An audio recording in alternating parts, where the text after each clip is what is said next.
Saaremaal sündinud maailmakuulus arhitekt Louis Kahn on öelnud: arhitektuuriteos on loodud kui armuand ajaliste väärtuste rahuldamiseks ning ajatute väärtuste väljendamiseks ning peegeldab säärase vaimsuse iseloomu.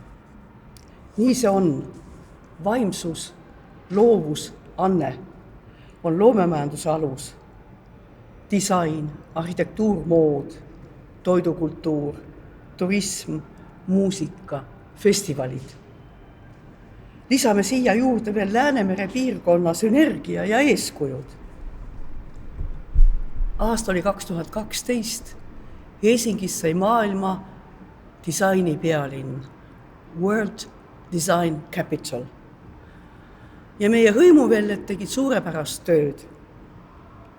Helsingi nautis kuulsust. Lühikese ajaga ilmus üle 1000 artikli. Sel aastal 2020, kannab seda tiitlit lill Prantsusmaalt.